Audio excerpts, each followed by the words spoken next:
안녕하세요. 이지양 약사입니다. 오늘 제 목소리가 조금 갈갈하네요.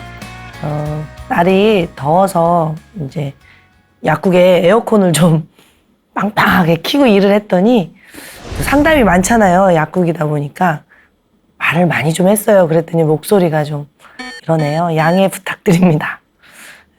그래도 제가 여러분들에게 오늘 갑상선에 대해서 최대한 많은 정보를 드려볼까 합니다. 갑상선 환자가요, 정말 많아요. 이 갑상선 고지혈, 생리불순, 우울증 다 연계된 질환들인데 많은 분들이 갑상선에 대해서 잘 모르기 때문에 갑상선만 어떻게 잘 해보려고 하다가 질병이 더 커지는 걸 많이 봐서 오늘은 갑상선을 좀 통으로 이해시켜 드리고 싶습니다. 자, 갑상선이 도대체 왜 그럴까요?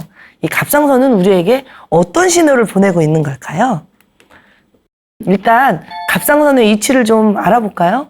갑상선은요, 여기에 있어요. 나비 모양으로 돼 있죠. 자, 근데 그 갑상선이 목에 있다는 게 굉장히 중요해요. 왜냐하면 현대인들은요, 이렇게 좀 굽어 있잖아요. 맨날 컴퓨터 보고 거북목이라고 하죠. 등도 굽어 있고 목도 이렇게 돼 있으니까 이 나비 모양의 갑상선이 눌리겠죠, 아무래도. 그래서 갑상선으로 가는 혈액이나 림프순환이 잘 안 될 가능성이 높겠죠. 그래서 거북목이 많아지고 등이 굽으면 굽을수록 갑상선 질환은 많아지는 것 같습니다. 그리고 또 하나, 건강검진이 아주 우리나라가 잘 돼 있잖아요. 그래서 옛날 어르신들은 갑상선이 어디 있는지, 또 갑상선에 혹이 있는지 뭔지 잘 모르고 그냥 지내다가 돌아가셨을 거예요. 근데 이제 지금은 건강검진을 초기에 자주 하다 보니까 갑상선 결절이라든가 갑상선에 부족한 것들을 빨리 발견하게 된 것도 장점이기도 하고 단점이기도 한 것 같습니다. 이 갑상선은요, 그 뇌하수체에서 신호를 받거든요. 그러니까 이게 굉장히 중요한데요. 뇌하수체를요, 우리나라 국회라고 해야 될까, 군대의 사령부라고 해야 될까, 뭔가 그 우리 삶에 있어서 필요한 것들 있잖아요. 우리가 보고 듣고 공부하고 막 관계하고 뭐 이런 정보를 뇌가 싹 받아서 이 뇌하수체에서 온 몸에게 지령을 보내는데 그 중에 하나가 갑상선이에요. 여기 보시면 이제 앞으로 제가 계속해서 갑상선도 얘기하고 전립선도 얘기하고 부신도 얘기하고 계속 호르몬 얘기를 할 텐데요. 이 호르몬들은 이 그림 있죠? 시상하부, 뇌하수체. 여기에서 나온다는 걸 잊지 마시고요. 이 호르몬들이 마치 오케스트라 하모니처럼 서로 연계되어 있다는 것을 잘 아셔야 됩니다. 그러니까 성호르몬의 소리가 너무 크면 갑상선 호르몬이 찌그러들고 이런 식으로 있죠.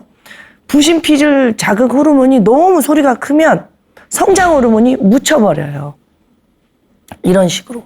갑상선 자극 호르몬도 마찬가지로 이런 성호르몬이나 부신피질 자극 호르몬이나 이런 것들하고 하모니를 이루기 때문에 이것이 크면 이것이 작아지고 이것이 작아지고 이것이 커지고 이런 식으로 하거든요. 그래서 이 모든 호르몬들의 특징을 잘 알고 계셔야 내 몸에서 갑상선이 왜 항진이 되었지?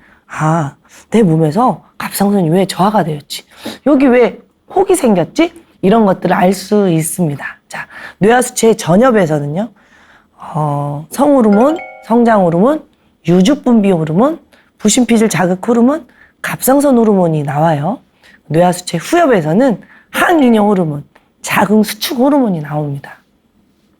잘 들여다보면 이게 우리 생존에 굉장히 중요하죠. 생존과 번식과 청소 이런 데 굉장히 중요해요. 성호르몬이 있어야 우리가 자손을 번성할 수 있고요. 성장 호르몬이 있어야 클 수 있잖아요. 자, 유죽분비 호르몬이 나와야 젖을 물릴 수가 있고요. 또 부신피질 호르몬이 나와야 살 것인가 죽을 것인가 결정해서 빨리 행동할 수 있잖아요. 이 갑상선 자극 호르몬은 제가 몇 번 말씀드렸는데 연탄구멍하고 같아요. 그래서 우리 몸에 열 조절을 해요. 자, 이런 것들이 다 우리 생존에 굉장히 중요하죠. 밀접하게 서로 연계해서 소리를 내고 있어요. 그리고 자궁수축 호르몬. 자궁수축 호르몬은 옥시토신이라고 하는데요. 옥시토신은 아이하고 엄마하고 유대관계에서도 나오고 또 사랑할 때도 나와요. 그리고 항인용 호르몬도 굉장히 중요한데요. 항인용 호르몬은 소변이 안 나오게 하는 호르몬인데 이게 또 남성의 성기능하고도 굉장히 중요합니다. 이 모든 호르몬들이 우리들에게 신호를 주고요.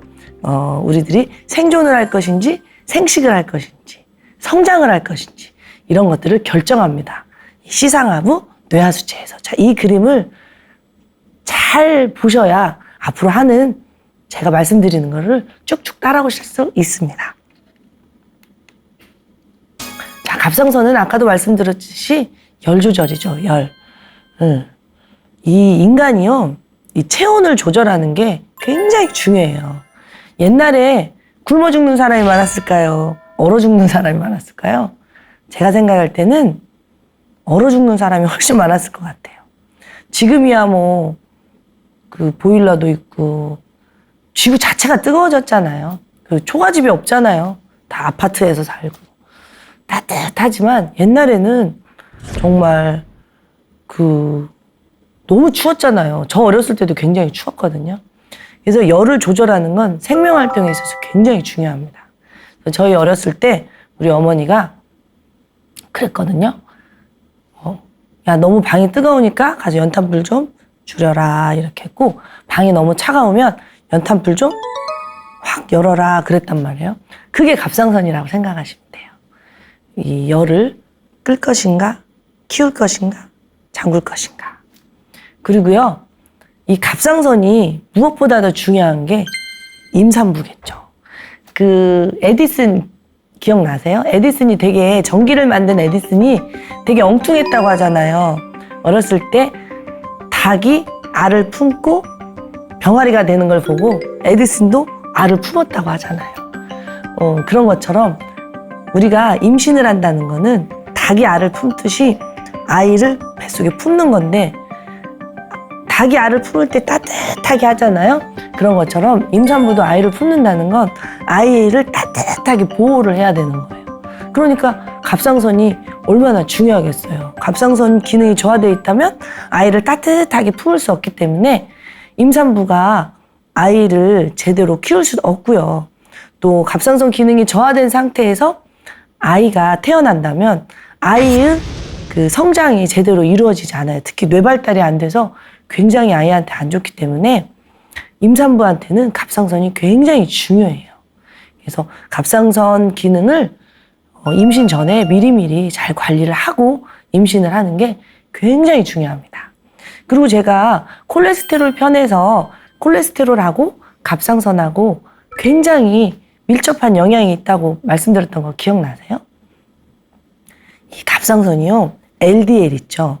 이 LDL이 뭐예요? 콜레스테롤을 간에서 조직으로 이렇게 이동하는 자동차라고 제가 표현을 했잖아요. 그래서 콜레스테롤을 조직으로 이동하는 이 자동차를 다시 수거하는 역할을 갑상선이 하고요. 이 갑상선이 가서 조직 속에 이렇게 연락을 해줘야 세포가 비로소 LDL을 받아들여서 콜레스테롤을 사용할 수가 있거든요. 그러니까 갑상선 기능이 저하되어 있으면 콜레스테롤이 세포로 앞으로 갔어도 세포가 문을 잘 안 열어주고요.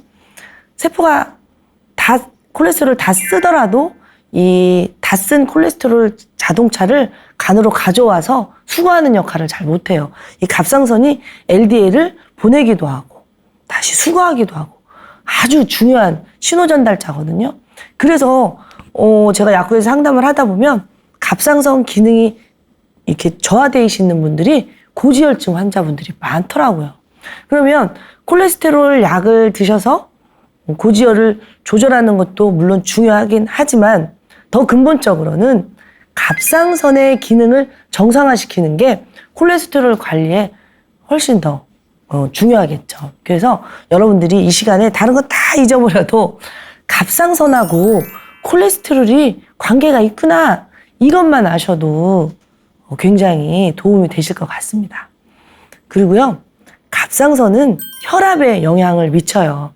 제가 혈압편에서 맥압의 중요성에 대해서 말씀드렸던 거 기억나시나요? 기억 안 나시면 1편으로 다시 가셔서 콕콕 보고 오세요.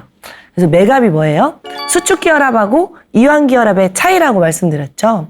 우리가 수축기 혈압은 보통 연세 드신 분들이 많이 높다. 물론 젊은 사람도 높긴 하고요. 여기서 기준은 50살 정도로 할게요. 젊은 사람 기준으로는 50도 많은 나이겠지만 이 의학적 기준에서는 50 이전까지는 젊은 사람, 50 이후부터는 좀 장년으로 보거든요. 그래서 50 이전의 사람들은 오히려 이완기 혈압이 높다고 제가 말씀드렸어요. 수축기 혈압과 이완기 혈압이 어떤 건지 아시면 도움이 되는데, 그래서 수축기 혈압하고 이완기 혈압의 차이도 굉장히 중요하다고 제가 말씀드렸죠. 이완기 혈압이 너무 낮으면 관상동맥으로 들어오는 혈액이 부족해져서 심장에 좀 부담이 된다. 그래서 이완기 혈압이 너무 낮아도 안 되고, 그렇다고 해서 이완기 혈압이 너무 높아도 안 되는데, 이 갑상선은요, 갑상선 기능이 저하가 되면 이 이완기 혈압이 높아져요. 왜 그러냐면 갑상선 기능이 약하면 말초 쪽으로 혈액이 잘 못 가겠죠. 말초 쪽으로 혈액이 잘 못 가고 찌꺼기가 많이 쌓이면서 이완기 혈압이 높아지는 그런 혈류장애 때문에 그래서 그 이완기 혈압이 높은 분들은 갑상선의 기능을 한번 살펴보실 필요가 있습니다. 자, 이렇게 갑상선은 크게 우리 몸의 열을 조절하고 또 임산부에게 아이를 키울 때 매우 중요한 역할을 하고, 또 현대인들의 가장 고민거리인 콜레스테롤 조절에도 영향을 미치고 혈압에도 영향을 미친다는 거, 크게 이 4가지 알고 출발해 보겠습니다. 자, 여기 제가 좀 재밌고도 어려운 그림을 한 장 가져왔습니다. 자, 갑상선 호르몬이 어떻게 만들어지는가를 아셔야 갑상선 기능 저하증, 갑상선 결절, 갑상선 암, 갑상선 기능 항진증 다 이해할 수 있기 때문에 조금 어려워도 눈을 크게 뜨고 한번 같이 살펴보자고요. 일단 갑상선 호르몬이 만들어지려면 요오드가 필요한 건 다 아시죠? 자, 요오드를요, 혈액 속에 우리가 음식으로 먹은 미역국을 먹든지 다시마를 먹든지 해서 요오드가 우리 몸에 들어오잖아요. 그럼 요오드가 흡수되어서 혈액을 타고 온몸을 흐릅니다. 이 요오드를 가지고 갑상선 호르몬을 만드는 게요, 이 세포 입장에서 보면은 쉬운 일이 절대 아니에요. 요오드, 여러분 약국에 가서 소독약 사보셨죠?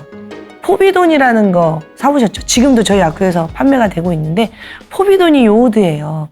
요오드는 산화작용이 커서, 산화된다는 거는 살균작용이 있다는 거거든요. 그래서 요오드가 소독약으로 쓰인단 말이에요. 그 요오드를 가지고 갑상선 호르몬을 만드는 거기 때문에 이 요오드를 혈액 속에서 갑상선 호르몬을 만드는 건 세포 입장에서 보면은 굉장히 위험한 일이에요. 그러니까 안전한 곳으로 이동을 해서 갑상선 호르몬을 만들어야 돼요. 그래서 요오드를 그 갑상선 호르몬을 만드는 그 조직으로 이렇게 흡수를 하는데요. 그때 필요한 거 조금 어렵겠지만 보세요. 나트륨, 칼륨 펌프 사이에 ATP라는 그 모양 보이시죠? 이 ATP가 뭐냐면 에너지예요, 에너지. 즉, 요오드를 몸 안으로, 혈액에서 갑상선 안으로 이렇게 빨아들일 때 에너지가 필요하다는 거예요. 그리고 또 뭐가 필요해요? 나트륨이 필요해요. 자, 그러니까 제가 체액 관리의 중요성 그 영상 보셨죠?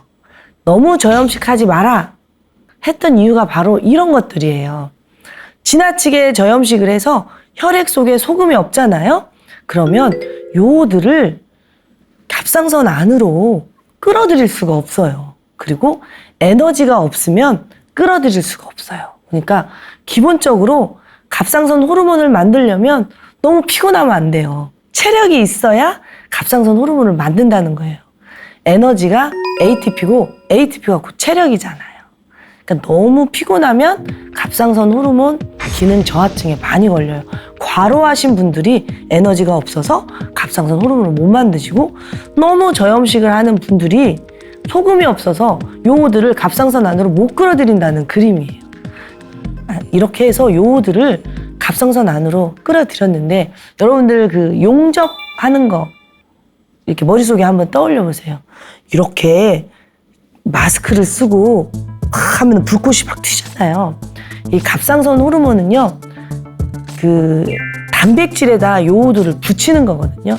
그러면은 용접할 때 막 불꽃 튀듯이 이 글로불린, 티로글로불린 갑상선 호르몬 갑상선 단백질에다가 요오드를 붙이는 게 마치 용접하는 작용이라고 생각하시면 돼요. 용접할 때 가까이 가면 안 되죠.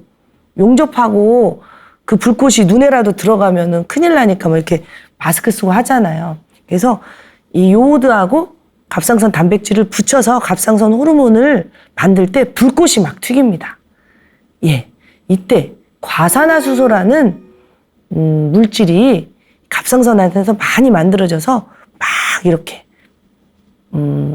용접을 해요. 그때 필요한 효소가 TPO라는 효소예요. 이 TPO라는 효소에 과산화수소가 쓰여져요. 이거 참 신기하지 않아요? 과산화수소 소독약이잖아요. 여러분 약국에서 사시잖아요. 요오드도 소독약이고 과산화수소 소독약인데 우리 몸에서 요오드도 있고 과산화수소도 만들어진다는 게 저는 공부하면서 되게 신기했어요. 자, 그런데 용접을 하고 나서 깨끗이 청소를 해야지 청소 안 하면 어떻게 되겠어요? 지저분하고 그 오염이 되겠죠? 마찬가지로 갑상선 안에서 요오드하고 글로불린을 붙여서 호르몬을 만들고 난 다음에는 이 과산화수소가 활성산소거든요. 이것들을 없애줘야 돼요. 이것들을 없애줘야 되는데 이걸 없애려면 뭐가 필요해요? 자, 활성산소를 없애는 게 뭐라고 그랬어요? 항산화 요소라고 그랬잖아요. 항산화 요소가 갑상선 안에 많아야 돼요. 그런데 현대인들이 나쁜 거 먹고 과로하고 막 이러면 항산화 요소가 몸에 많겠어요? 적겠어요? 적겠죠. 뭐 술 먹고 담배 피고 튀긴 음식 먹고 뭐 나쁜 거 먹고 막 이러면 그거 없애느라고 항산화 요소가 다 쓰여지니까 갑상선 안에서 이 과산화수소를 없애는 그 항산화 요소가 부족하단 말이에요. 그럴 뿐더러 혹시나 해서 우리 몸에서는 간에서 글루타치온이라는 항산화 요소를 만들어서 갑상선에 보내주는데 간 역시도 그 역할을 못 해준다면 어떻게 되겠어요? 갑상선에 활성산소가 가득하겠죠?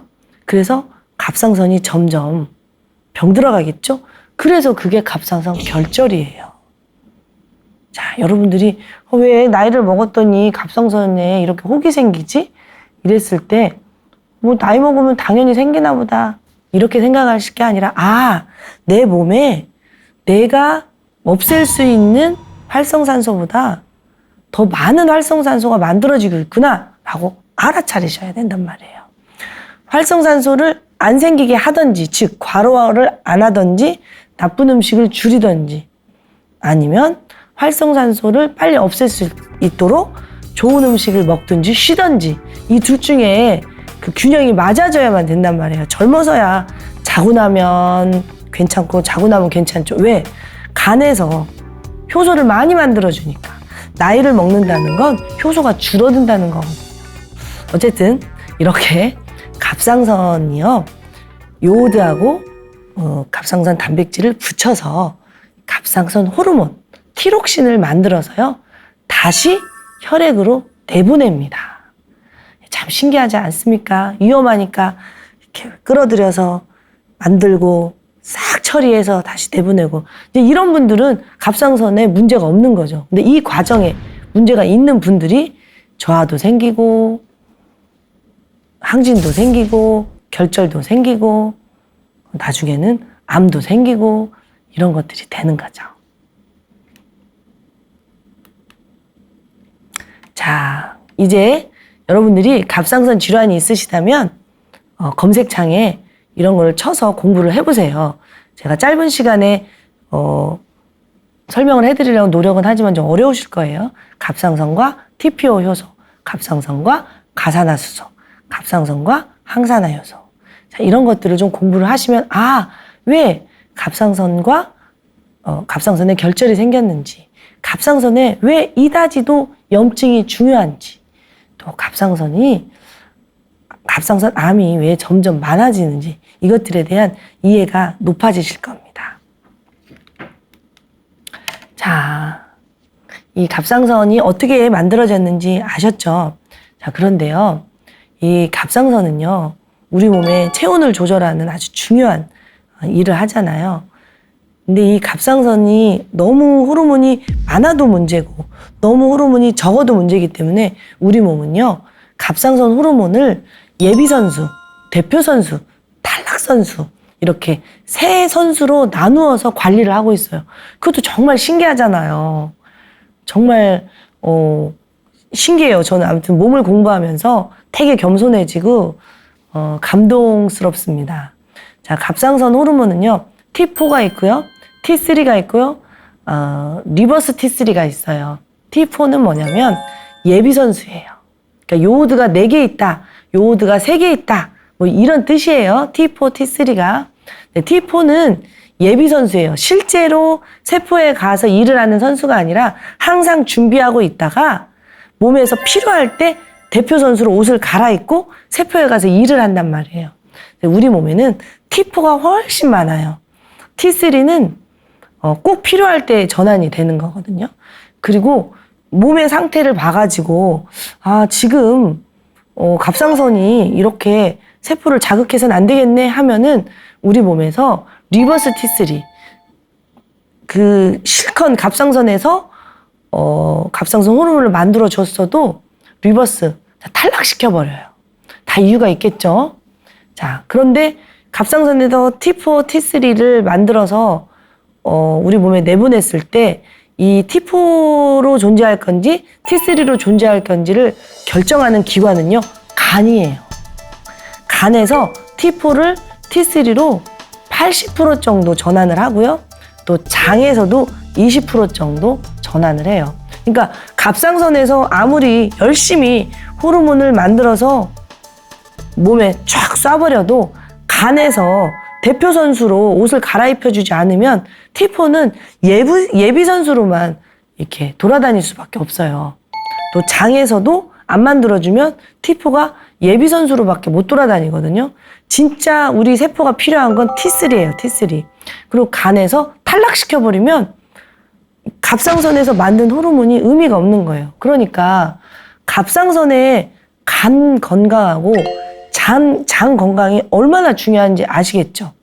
그리고 제가 저번에 콜레스테롤 말씀드릴 때 장간 순환 말씀드렸던 거 기억나세요? 장하고 간이 순환하고 있잖아요. 그래서 장간 순환이 잘 될 때 갑상선도 이렇게 T3로 갑상선이 태어난 이유를 찾는 거예요. 갑상선이 만든 호르몬이 세포 속에 잘 전달이 되는 거죠. 그러니까 여러분들이 갑상선에 문제가 있다고 해서 갑상선만 어떻게 해보려고 해서는 절대 답이 안 나와요. 간하고 장의 건강도 같이 보셔야 된다는 얘기를 계속 말씀드리는 거예요. 간이 건강해야 간에서 항산화 요소를 만들어서 갑상선에 보내야 갑상선에 활성산소가 없어져서 갑상선에 결절 같은 게 안 생기는 거겠죠. 자, 우리 몸에서요, 리버스 T3, 이 갑상선에서 만든 호르몬을 탈락시키는 데도 이유가 있어요.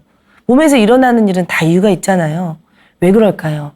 세포가 갑상선 호르몬이 가서 자극을 해도 일을 할 수 없는 상태. 세포가 너무 지쳐있고 세포조차도 활성산소가 가득 쌓여있고 우리 몸에 염증이 가득하잖아요. 그러면 갑상선이 가서 세포를 오히려 힘들게 하니까 간에서 판단을 해버리는 거예요. 갑상선 그냥 탈락시켜야겠다. 자, 그렇죠?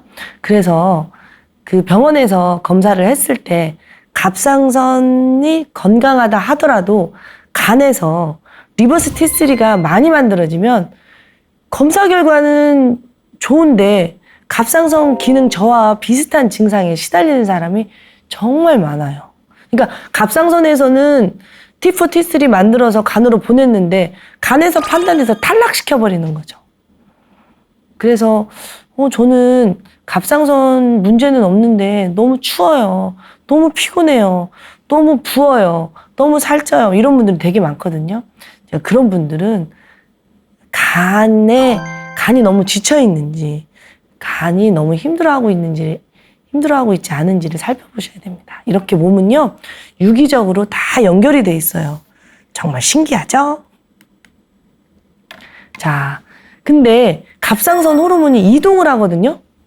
갑상선에서 호르몬을 만들어줬어도 온몸으로 갈 때 이동을 해요.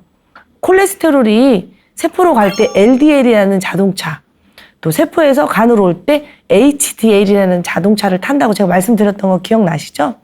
그래서 우리 몸은요, 혈관은 혈액이 흐르는 도로고요. 이 도로에는 굉장히 많은 자동차들이 있어요. 뭘 실어 나르죠? 이 자동차들은 대개 다 단백질로 돼 있어요. 그래서 제가 여러분들에게 밥하고 김치만 먹어서는 절대 안 된다. 단백질이 든 음식을 드셔야 된다라고 말씀을 드리는 거예요. 갑상선에도요, 갑상선 호르몬을 이동시키는 자동차가 있어요. 그게 바로 TBG라는 자동차예요. 티록신 바인딩 글로불린이라는 자동차인데, 이 자동차가 간에 갑상선 호르몬을 데려다 줘야만이 비로소 갑상선 호르몬이 일을 할 수가 있거든요. 그러니까 여러분들이 단백질의 중요성도 인지를 하셔야 됩니다. 그리고요, 임신을 했을 때요, 갑상선이 이렇게 좀 저하가 되는 경향이 있어요. 왜냐하면 아이를 위해서 우리 몸이 갑상선을 좀 저축을 하려고 해요. 아이를 보호하려고. 그래서 임신을 하게 되면 TBG라는 이 갑상선 호르몬 운반 자동차가 좀 많이 만들어져요. 많이 만들어지니까 그 뇌하수체에서는 갑상선 호르몬 운반하는 자동차가 많네? 그러면 굳이 갑상선 자극할 필요가 없네 해서 갑상선 호르몬이 좀 이렇게 떨어지는 경향이 있어요. 그러니까 임신을 하면 갑상선 수치가 변한다는 것도 조금 알고 계시면 좋아요. 자, 갑상선에 있어서 중요한 건 T3입니다. 이 T3가 진짜 우리 세포를 자극하는 호르몬이고요. T4가 되기 위해서 기다리는 예비선수라는 거 꼭 잊지 마세요. 이걸 아셔야 내가 먹는 약이 T4인지 T3인지 알아서 의사 선생님하고 상담을 하기가 편하거든요. 자, 근데 갑상선 얘기도 들어보셨지만 부갑상선 얘기는 혹시 안 들어보셨나요? 부갑상선은 부신, 신장 위에 붙었다 해서 부신이라고 제가 말씀드린 것처럼 갑상선에 붙었다 해서 부갑상선이라고 해요. 근데 부갑상선은 우리 몸에 칼슘을 조절하는 굉장히 중요한 기관입니다. 칼슘이 너무 많으면 칼슘을 좀 저축을 하고요. 칼슘이 너무 없으면 칼슘을 좀 빼와요. 어디에서? 뼈에서요. 그래서 부갑상선이 없으시면 칼슘 조절이 잘 안 되니까 굉장히 힘들어요. 그런데 상담을 하다 보면 갑상선 수술을 하신 분들 중에 부갑상선을 떼신 분도 있고 안 떼신 분도 있는데 그걸 잘 모르시는 분들이 있더라고요. 분명히 병원에서는 말을 했을 텐데 이제 환자분들은 인지가 잘 안 되니까 잘 못 들으셨을 수도 있잖아요. 근데 혹시 수술을 하셨다면 나에게 부갑상선이 살아있는지 다 뗐는지 꼭 아셔야 될 것 같습니다. 의외로 많으시더라고요. 수술한 지가 오래되시면 잘 모르시고요. 근데 이 부갑상선이 없으시면 칼슘 조절이 안 되기 때문에 반드시 칼슘을 따로 복용을 하셔야 돼요.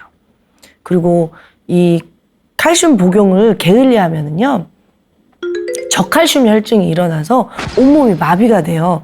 굉장히 위험한 상황에 처할 수 있으니까 여러분들이 꼭 아셔야 될 것 같습니다.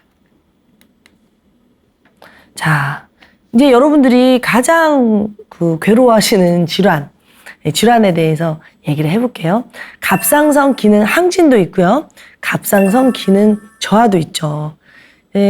대부분은 갑상선 기능 저하로 고생을 하는데요. 둘 다 사실은 자가면역 질환의 일환이라고 생각하시면 돼요. 자가면역 질환이 뭐예요? 우리의 면역세포, 나를 지켜주는, 내 몸에는 나를 지켜주는 군인들도 있고 경찰도 있거든요. 그걸 면역세포라고 하는데 이 면역세포들이 나를 지켜줘야 되는데 나를 공격을 하는 걸 자가면역 질환이라고 하거든요. 근데 이 경찰이나 군인들이 왜 나를 공격할까요? 무조건 공격할까요? 그건 아니고요. 우리가 너무 염증 물질을 많이 몸속에 가지고 있기 때문이에요. 그리고 너무 교감신경이 항진돼 있기 때문이에요. 자, 내가 교감신경이 항진돼 있으면 나만 항진돼 있을까요? 우리 몸은 세포로 이루어져 있잖아요. 세포도 같이 항진이 되는 거죠. 그래서 제가 말씀드리는 교감신경 항진은 세포 입장에서 항진이지 나라는 자아의 항진보다요. 왜 이 말씀을 드리냐면 저는 마음이 편하네요. 자, 이렇게 말씀을 말씀을 하시더라도 체액이 부족해도 잠을 못 자도 나쁜 음식을 먹어도 세포 입장에서는 교감신경 항진이거든요. 교감신경이 항진이 되면 우리의 면역세포는 굉장히 예민해집니다. 교감신경 항진 자체를 전쟁으로 이해를 하기 때문이죠. 그리고 우리 군인이나 경찰들이 하는 일이요. 우리 몸속에 들어온 세균이나 바이러스를 없애는 일도 하지만 내 몸속에 필요 없어진 낡은 세포를 없애는 일도 하고 찌꺼기를 없애는 일도 하거든요. 근데 몸속에 찌꺼기가 쌓이기만 하고 나가지는 않으면 면역세포들이 그거를 처리하려고 일을 하다가 정상세포까지 공격을 한단 말이에요. 이게 바로 자가면역 질환인데 갑상선 기능 항진은 이 우리의 면역세포가 어디를 공격하느냐에 따라서 항진이 되기도 하고 어디를 공격하느냐에 따라서 저하가 되기도 하는 거예요.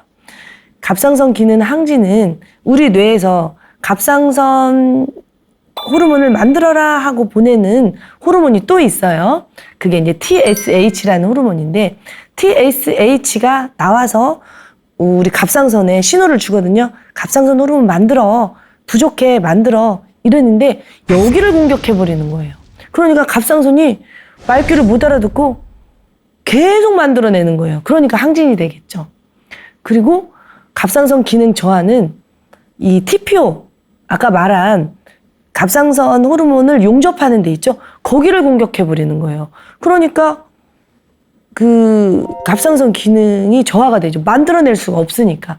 그래서 사실 갑상선 기능 항진이나 갑상선 기능 저하나 둘 다 자가면역 질환인 거에는 똑같아요. 그래서 근본적으로 내 몸에 염증을 없애고 교감신경을 가라앉히고 체액을 채우고 이런 것들은 똑같아요. 그러나 나타나는 증상은 전혀 반대예요. 그리고 갑상선 기능 항진이 자칫 교감신경 항진하고 헷갈릴 수 있는데 교감신경은 항진이 되면은 부교감신경은 가라앉거든요. 근데 갑상선 기능 항진은 교감신경, 부교감신경 구분하지 않고 다 올려버려요. 우리 몸에 그냥 열을 다 올려버리기 때문에 갑상선 기능 항진이 굉장히 힘듭니다. 한번 볼까요? 증상을. 식욕이 왕성해지죠. 계속 열이 세니까 계속 에너지가 타버리는 거예요. 근데 아무리 먹어도 체중은 오히려 감소하죠. 그리고 계속 열이 오르니까 성격이 급해지고 막 화가 계속 나요. 그리고 어때요? 우리가 열이 계속 올라오면 에너지가 안 만들어지겠죠? 에너지도 열로 태워버리겠죠? 그러니까 피곤해요. 내가 활동할 수 있는 에너지는 조차도 열로 이렇게 만들어버리니까 그리고 그 열을 빼기 위해서 땀이 나겠죠. 땀은 왜 난다고 그랬어요? 열을 빼기 위해서. 왜? 우리 몸은 36.5도를 유지해야 되니까. 36.5도를 유지하지 않으면 어때요? 우리 몸이 익어버리잖아요. 그러면 살 수가 없으니까 살려고 땀이 비 오듯이 나요. 그리고 갑상선 암병증이라고 눈이 점점 튀어나오는 그런 외모가 변하게 돼요. 이게 바로 갑상선 기능 항진의 대표적 특징이고요. 갑상선 기능 저하는 역으로 열이 없으니까 의욕이 없어요. 자, 의욕이 없는 거는 의욕 중에서 제일 의욕이 없는 게 식욕이 없는 거죠. 근데 이상해요. 식욕이 없는데도 살이 쪄요. 그리고 피곤하죠. 역시 피곤해요. 그죠? 에너지가 안 만들어지니까. 왜 살이 찌겠어요? 대사가 안 되니까. 에너지가 안 만들어지니까 먹은 음식을 에너지로 못 만들어지니까 다 찌꺼기로 되는 거예요. 피부도 건조하겠죠. 소화도 안 돼요. 특히 대장 운동이 안 되니까 변비도 많이 와요.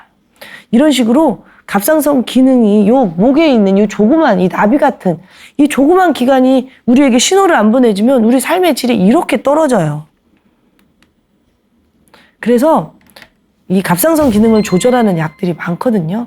근데 아까 이제 제 강의 잘 들으셨으면 T4, T3 다 이해되셨죠? 지금 갑상선 기능으로 고생하시는 분들 본인이 드시는 약이 어떤 약이냐 한번 살펴보셔야 돼요. T4인지 T3인지 또 T4하고 T3가 섞여 있는 건지 이게 왜 굉장히 중요하냐면 T4를 아무리 드셔도 간에서 이걸 T3로 못 만들어주면 T4를 드셔도 갑상선 기능 저하가 잘 해결이 안 돼요. 그쵸? T3 제제는 아까 말씀드렸죠? 효과는 좋은데 너무 과도하면 안 돼요. 왜냐면 세포가 준비가 안 돼 있는데 가서 계속 T3로 자극을 해버리면 세포가 오히려 더 지쳐버려요.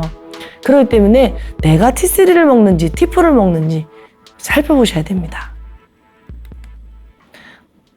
갑상선 기능 항진증 약도 있겠죠. 갑상선 기능 항진증 약은 옛날에는 안티로이드를 많이 썼는데요. 이 안티로이드가 부작용이 많이 보고되어 있어서 요즘은 방광기도 길고 해서 이 메티마졸을 많이 쓰는 경향이 있는데요. 요것들도 드시면서 갑상선 기능 항진 약을 드시면서 간 수치 체크를 해야 돼요. 혹시 간에 이상이 있을 수 있거든요. 그러니까 이런 것들을 선생님들이 시청자분들이 어떤 약을 드시는지를 아셔야 꼼꼼하게 체크를 할 수 있어요. 자, 그래서 갑상선이 이렇게 온 전신에 영향을 미치다 보니까 갑상선 문제인데 심장병으로 착각을 하기도 하고 갑상선 문제인데 고지혈 문제로 갑상선 문제인데 혈압, 부종, 골다공증 그래서 치료 시기를 놓치는 분들이 많거든요. 갑상선만 제대로 잡아주면 이 나머지 문제들은 저절로 해결이 되는데 갑상선에 대한 공부가 덜 돼 있으면 이렇게 오랫동안 심장은 심장대로, 고지혈은 고지혈대로 약이 막 늘어나요. 그러니까 이번 기회에 갑상선에 대해서 정확하게 아셔서 이 질병들을 통으로 관리하셨으면 좋겠습니다. 자, 이제 제가 갑상선에 대해서 많이 말씀을 드렸는데 제일 중요한 거죠. 제일 중요한 솔루션. 자, 갑상선 어떻게 관리할 것인가? 제일 중요하죠. 첫 번째로요.